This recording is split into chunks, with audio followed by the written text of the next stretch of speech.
a intenção é fundamental desse conjunto de eventos que nós estamos promovendo aí, é montar um acervo de temas aí ligados à questão de políticas públicas, políticas industriais, tudo levantar de todos os ângulos aí, de que maneira que os programas estão sendo implementados, e através da internet nós estamos montando aí um conjunto de fóruns de discussão para permitir aprofundar e criar um acervo, permitir a consulta, os vídeos e trabalhos sobre o tema, e depois o aprofundamento do tema, aproveitando esse fenômeno que está ganhando corpo cada vez mais nas redes sociais.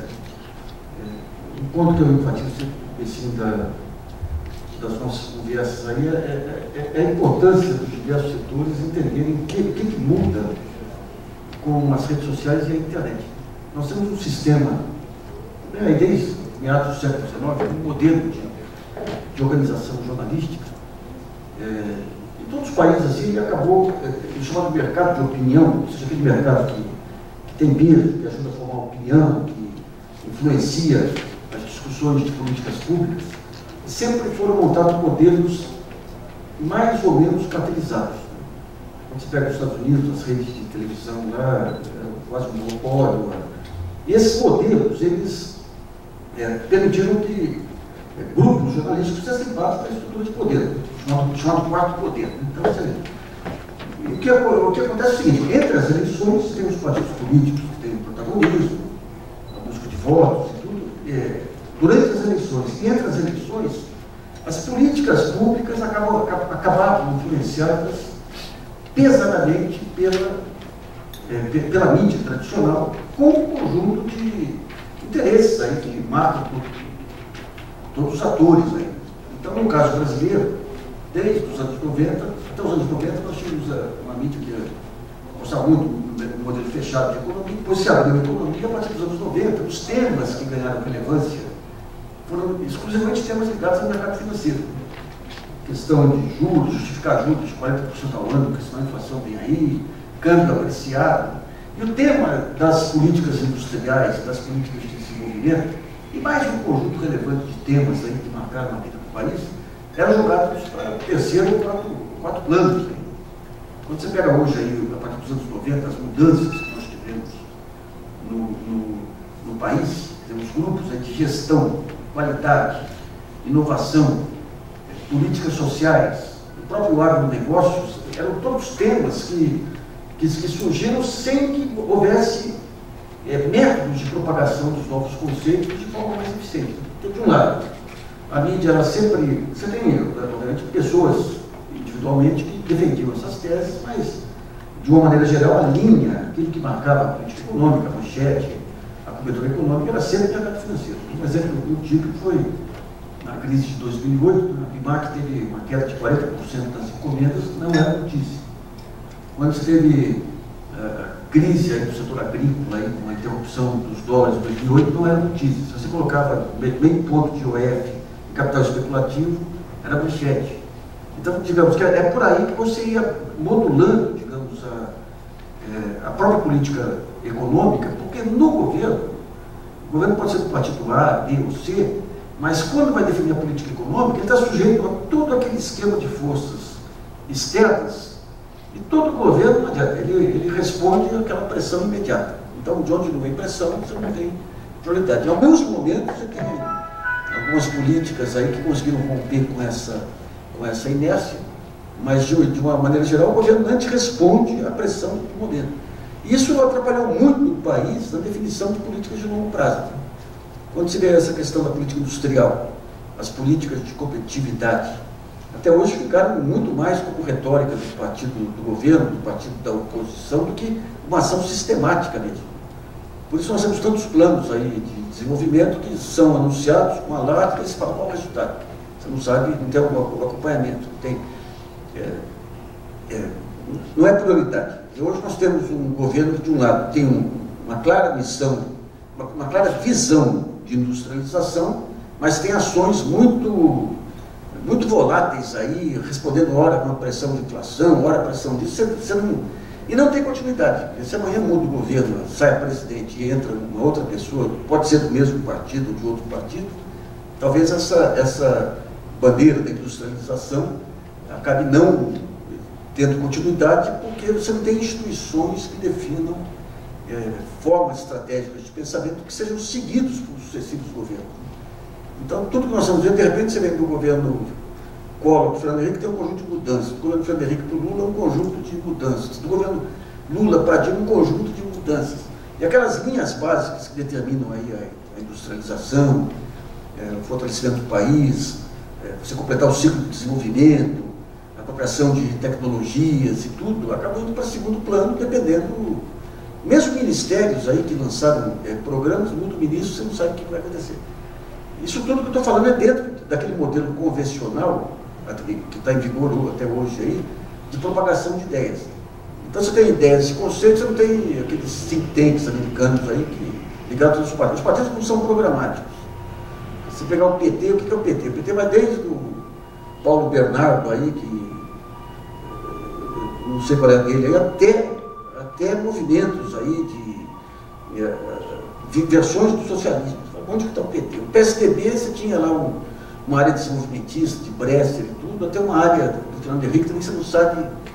E tudo isso porque você tem uma diluição, você nunca teve um foco, digamos, nas discussões de políticas públicas, porque os partidos não funcionavam, a universidade não chegou a desenvolver, mesmo quando ela desenvolve ideias, dificilmente ela leva para fora as ideias, essa visão integrada e moderna, como que eu me integro as grandes redes internacionais, fornecedores internacionais, mantendo desenvolvimentos inovadores. Aí. Você tem um conjunto de conceitos para definir o que é esse novo desenho, que são ideias que podem estar organizadas na cabeça A, B ou C, mas não cumprem os formadores de opinião de uma maneira geral.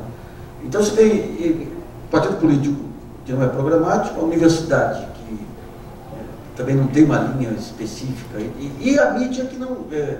ela vai muito por ondas. Se pegar os anos 80, quem falasse lá em fim da reserva de mercado de informática era taxado como antinacional. Nos anos 90, quem falasse em planejamento estratégico era considerado viúvo da União Soviética. O planejamento estratégico é algo que está na cabeça de toda nação. Todo grande império, toda grande nação da Inglaterra, dos Estados Unidos, se fez dentro de um planejamento estratégico, não aquele planejamento de definir cada ponto, mas aquelas grandes linhas, que vão ser enfatizadas, e essas grandes linhas passam inevitavelmente aí pela internalização de desenvolvimento tecnológico, por parcerias, você usar o poder da diplomacia para fazer acordos comerciais vantajosos para o país, por você exportar produtos manufaturados, em vez de especificamente produtos primários. Então, tudo isso cria um caldo aí de cultura que ainda não foi apropriado pela opinião pública. Quando você parte para as redes sociais, o jogo é outro. As redes sociais são caóticas, nesse primeiro momento, você tem todo tipo de manifestação, desde confidências aí de namorados de redes sociais, até algumas discussões mais aprofundadas, mas de uma forma caótica. Então, o desafio é como que você pega os grandes temas, cria locais dentro das redes sociais que possam propagar as discussões e aprofundar as discussões. Então, de um lado, elas são importantes para definir uma nova agenda, para ajudar a fortalecer uma nova agenda que possa surgir por aí. O segundo ponto é que, com essa possibilidade da manifestação geral de todo mundo aí nas redes sociais, você traz um componente novo para a política, e para a política econômica, para a política setorial, que você não tinha antes. É o seguinte, isso aí, historicamente, os governantes lançam programas, fazem um alarde. Como que está na ponta? Quem está recebendo aqui na ponta, como que está vendo? Onde que estão os obstáculos? E o acompanhamento normal dos jornais impede qualquer aprofundamento disso. Porque não faz parte da lógica dos jornais fazer esse acompanhamento que um auditor faz, outros fazem. Então, vocês lançam programas, tem o AUE inicial, os objetivos, pararé. Pois só quando estoura um problema sério, grave, aí é que vira notícia. Então, com a internet e as redes sociais, você tem um outro jogo pela frente. Porque de um lado se permite ouvir todas as pontas. Então, é o seguinte, eu tenho aqui as ideias. Lanço o projeto. Como está sendo percebido embaixo? Até está específico. Aquele objetivo que ele colocou lá, não estamos vendo aqui. Então, te dá uma governança e um feedback aí que não existia antes. Ele permite, por outro lado, com ferramentas aí de gestão de conhecimento, de projetos e tudo, você fazer um acompanhamento sistemático e permanente do que está ocorrendo. Então, por exemplo, tem um programa X aí de conteúdo nacional. Você tem os objetivos, daí tem como que eu meço isso aí, como que eu acompanho. Você tem algum indicador? Pode ter algum indicador. Tem acompanhamento de fornecedores. Então você define maneiras de fazer esse acompanhamento e coloca numa página de internet lá. Essa página, se for bem montada aí, a internet é infinita. Você não tem o problema dos jornais do espaço e dos esforços aí redobrados. O jornal, para fazer se vai fazer uma matéria por semana sobre determinado tema lá, o leitor não aguenta. E não tem estrutura para isso. A partir do momento que você junta as informações, os sistemas de gestão do conhecimento e os feedbacks que possam vir de todas as pontas lá, você tem um acompanhamento que, digamos, o salto que nós vamos ter na administração pública, nas políticas públicas em geral, passa por aí. Essa lei de transparência e outros que é o início apenas. A lei de transparência são aqueles dados que estão armazenados, que você tem direito aí, acesso a processos, indicadores e tudo. Mas a tendência, estou falando médio prazo, a tendência vai ser cada política pública, você tem todo o sistema de acompanhamento. Se forem obras públicas, aí você tem aplicativos que vai permitir o sujeito chegar na obra lá, fotografar lá um sistema de informatização da obra lá, aparecer no tablet dele, no celular, todos os dados da obra e a indicação de o que ele tem que fotografar para mostrar se a obra está andando ou não. Para dar um exemplo que hoje já existe aí em alguns estados de acompanhamento de obras. As manifestações de junho mostraram que você vai ter que abrir até acordos aí de prefeituras e empresas de ônibus, que era a coisa mais fechada que se tinha, vão ficar abertos. Então você vai ter de um lado essa transparência, esse controle que não existia antes. E de outro lado, todos os setores vão ter que se dar conta da importância que é eles se posicionarem nesse novo mercado de ideias que estão vindo por aí. Esse novo mercado de ideias, você não vai ter que ganhar simpatia ou ver o interesse de 3, 4 grupos, o jogo é outro. Então, a BIMAC, vou pegar a BIMAC lá, em 2008, se ela tivesse já esse sistema de informação, ela estaria alimentando redes sociais, blogs, sites online, com um conjunto de informações que permitisse o pessoal entender a gravidade do problema naquele momento. Então, esse jogo novo que está vindo pela frente, ele obriga todo mundo, obriga os poderosos a serem humildes e os humildes a serem mais arrogantes no bom sentido. Né? Então, quem está em política econômica tem a obrigação permanente aí quem está no comando de prestar conta, seja o presidente de uma empresa, seja um ministro, seja o presidente da República, e quem está na base tem que se organizar para saber como se impor e como fazer as alianças nesse novo mercado, como desenvolver um discurso legitimador. Nós temos um dos temas aqui que é importante, nós já fizemos outros seminários sobre essa política industrial, a partir dessa ideia do conteúdo nacional e dos fornecedores da Petrobras.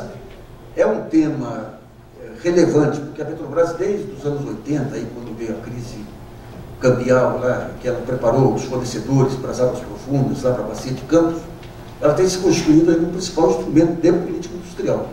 Pelo fato de ser uma grande compradora, pelo fato de ter uma estrutura empresarial.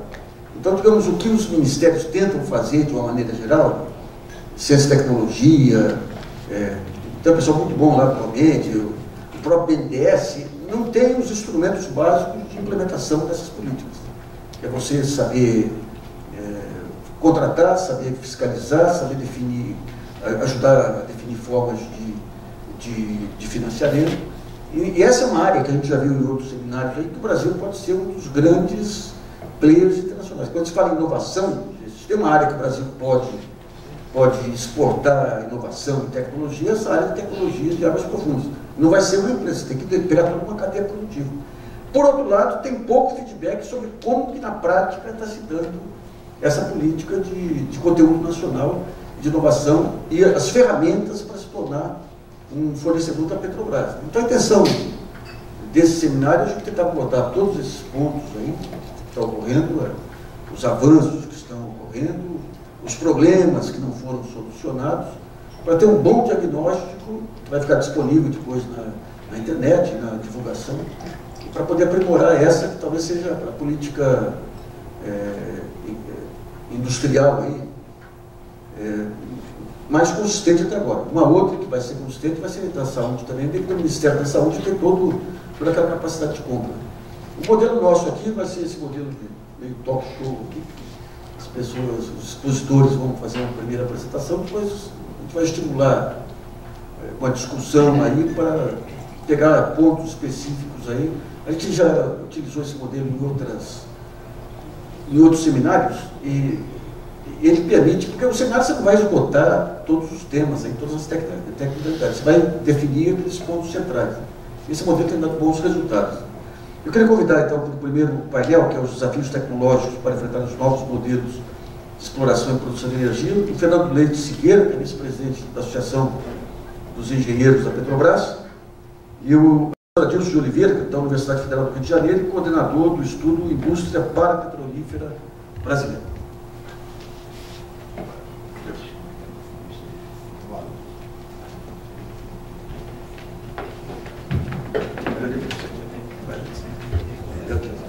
Ah.